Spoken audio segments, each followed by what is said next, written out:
नमस्कार दोस्तों, हमारी आज की कहानी है बूढ़ा बूढ़ी दोनों के कब्र में पैर लटके हैं, लेकिन अभी तक जीभ का चटोरापन नहीं गया। सुबह बनाओ, शाम को खाना बनाओ, रात को खाना, पेट है या कुआं। किचन से आ रही अपनी बहू रजनी के मुंह से ऐसी बातें सुनकर शांति जी वापस अपने कमरे में लौट गई। क्या हुआ भाग्यवान, आप खाना लेने गई थी? जी, बहू अभी रोटियां बना रही है। कह रही थी मैं गरम गरम खाना लेकर आती हूँ। आप ही ना, अभी समय कहाँ हुआ है खाने का। उतावलापन मचाने लगते हैं। आंसुओं के घुट को किसी तरह घटकते हुए शांति जी ने कहा, पर वो रामदास जी से छुपी न रह सकी। क्या करूं भाग्यवान, जब से शुगर की बीमारी लगी है तब से भूख ज्यादा ही लगने लगी है। अंधेरे कमरे में शांति छाई हुई है। तभी पायल की आवाज आती है। लगता है बहू आ रही है खाना लेकर। शांति जी ने देखा, 2 सूखी रोटी थोड़ी सी दाल देकर बहू कमरे से बाहर जाने लगी। बहू तनिक कटोरे में गरम दूध दे देती तो बाबूजी डुबोकर खा लेते। सूखी रोटी गले में फंसता है। आप कहना क्या चाहते हैं माँ जी?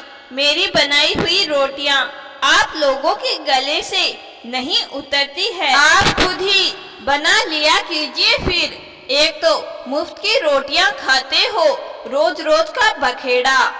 रजनी किसी भी बात पर अपने सास ससुर को अनाप शनाप कहती ही रहती। उसकी इच्छा थी अपने पति के साथ अलग बसने की, पर कुछ भी हो जाए रवि इसके लिए तैयार नहीं होता था। इसीलिए वो रोज कुछ न कुछ हथकंडे अपनाती थी ताकि उसका पति खुद ही बोल दे अलग रहने के लिए। जब भी शांति जी ने खुद रसोई में जाकर खाना बनाने की कोशिश की भी थी, पर बहू के किचकिच से उन्होंने रसोई में जाना छोड़ दिया। अच्छा, कोई बात नहीं बेटा। रामदास जी बार बार घड़ी की ओर देख रहे हैं। आज रवि को आने में बहुत देर हो गया है। हाँ जी, 10 बज गए हैं। गाड़ी का हॉर्न बजने पर लगता है रवि आ गया है। बेटी बहू के कमरे से तेज आवाज आ रही थी, जो उनके कमरे तक पहुंच रही थी। कितनी बार कहा है रवि, या तो तुम मुझे चुन लो या फिर अपने माँ बाप को। मैं उनकी सेवा नहीं कर सकती। अब क्या हुआ रजनी, दिन भर मैं करती रहती हूँ। घर में खाना, सफाई, सोनू की पढ़ाई अब मुझसे नहीं होता।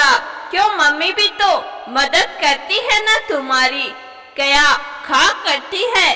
किचन में कुछ बनाने को बोलूं तो किचन फैलाकर रख देती है। मैं बनाऊंगी तो 100 बुराइयां निकालती है। आज ही का देख लो, आज एक छोटा सा काम कहा था उनको, चावल बीनने का। जब बनाने बैठी चावल कम और कंकड़ ज्यादा निकले। फिर से मुझे बनाने पड़े, पर मैं तो बढ़िया चावल लाता हूँ, कंकड़ तो बिल्कुल नहीं रहता। वही तो एक दिन चावल खत्म हो गया था। मैंने बाबूजी को कह दिया था 5 किलो चावल लाने को। पता नहीं कैसे ले आए, अभी पूछकर आता हूँ। इधर रजनी खुशी से मुस्कुराने लगी। बाबूजी, बाबूजी, आप कैसा कंकड़ वाले चावल ले आए? क्या आपको ठीक से चावल लेना भी नहीं आता? बेटा, मैं तो देकर अच्छा चावल लाया था, पर पता नहीं कैसे उसमें तो क्या मैंने बदल दिए बाबूजी। रजनी ने तपाक से कहा। बाबूजी, अब आप झूठ भी बोलने लगे हैं। नहीं बेटा, चलिए जी, इनका तो ये रोज का है, इसीलिए तो मैं इनको कोई काम नहीं बोलती। आंखों के आंसुओं को पोंछते हुए शांति जी, सब हमारे कर्मों का फल है। जो ईश्वर हमें ऐसे दिन दिखा रहा है। अब ये हमारे साथ नहीं रहते, हम इनके साथ रहते हैं। जो करता है उसका एहसान तो मानना ही पड़ता है, और बुढ़ापा तो सम्मान की तरह होती है। क्यों ऐसी बातें कहकर अपना दिल जलाते हैं जी। बहू ना समझ है, एक ना एक दिन उसे अपनी गलती का एहसास जरूर होगा। बहू को तो हम क्या कहे शांति जी, वो तो पराये घर से आई है, पर रवि तो वो अपना खून है। वो तो ऐसा नहीं था जी बहू की बातों में, पर शांति जी उसने हमारे दिए हुए संस्कार को तो भुला दिया।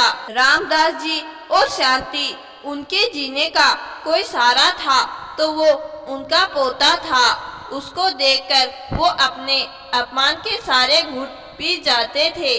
दादी दादा ये लो लड्डू खाओ। अरे सोनू बेटा ये लड्डू कहाँ से लाया? मम्मी ने दिया। खाना खाया बेटा? हाँ खा लिया दादाजी। आप रो रहे हैं दादाजी, क्या हुआ आपको? 5 साल का सोनू अपने दादाजी से सवाल पूछ बैठा। ऐसे ही बेटा समझ गया, आज खाना नहीं खाया आपने, इसीलिए रो रहे हैं। तुम्हें कैसे पता? मम्मी कह रही थी। उम्र जैसे जैसे बढ़ रही है आप लोगों की खुराक बढ़ती जा रही है। आज भूखा रहने दो उन्हें, जब खुराक नहीं मिलेगी तब अकल आएगी बूढ़ा बूढ़ी को। ये खुराक क्या होती है दादाजी? कुछ नहीं बेटा। शांति जी अपने पति की बेबसी देखकर रोने लगी। उसकी अपनी कोई बचत नहीं थी, जो कुछ भी था वो सर ढकने में खत्म हो गया। शान से कहते थे, बेटा होते हुए किस बात की फिक्र, आज खाने के लाले पड़े हुए हैं। कहते हैं ईश्वर भी अच्छे लोगों की परीक्षा लेता है। सोनू अपने दादा दादी को बहुत प्यार करता था। एक दिन, अरे सोनू ये क्या कर रहे हो बेटा? पापा मैं इनको पिंकी बैग में भर रहा हूँ। क्यों? और ये कंकड़ कहाँ से मिले तुम्हें? जब आप और मम्मी बूढ़े हो जाएंगे तब मैं इनको आपके चावलों में मिलाकर रख दूंगा। क्या ये कहाँ देखा तुमने? मम्मी को देखा था मैंने पापा, वो कंकड़ मिलाती थी दादा और दादी के खाने में, और कहती है जब बूढ़ा बूढ़ी को खाना नहीं मिलेगा तब अकल ठिकाने आएगी इनकी। इसीलिए पापा कल को जब मैं बड़ा हो जाऊंगा तो आपकी अकल ठिकाने लाने के लिए कंकड़ को आपके खाने में मिला दूंगा। कंकड़ और बेटे की बात सुनकर रजनी के पैरों तले जमीन खिसक गई। रजनी देखो, वो कहते हैं ना भगवान की लाठी में आवाज नहीं होती।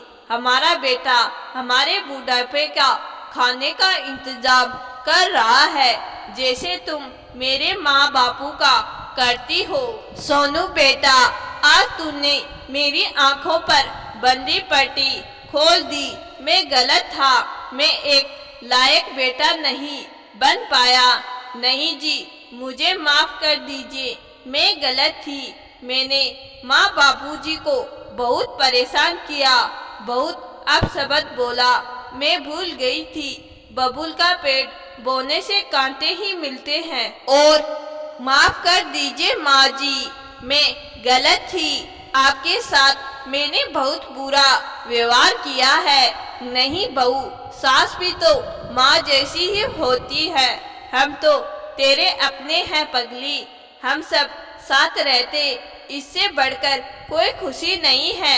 बाबूजी मुझे सुबह का भूला शाम को घर लौट आए तो उसे भूला नहीं कहते। आ गले लग जा मेरे बेटा। इतना कहकर दादाजी ने रवि को गले लगा लिया। और सोनू तू तो मेरी जान है पोता। चलिए दादाजी इसी बात पर चॉकलेट खाकर मुंह मीठा हो जाइए। उस दिन के बाद रजनी अपनी सास ससुर की सेवा और देखभाल करने लगी। तो दोस्तों, आज की कहानी आपको जरूर पसंद आई होगी। कहानी पसंद आई है तो कहानी को लाइक और चैनल को सब्सक्राइब जरूर करिएगा। धन्यवाद।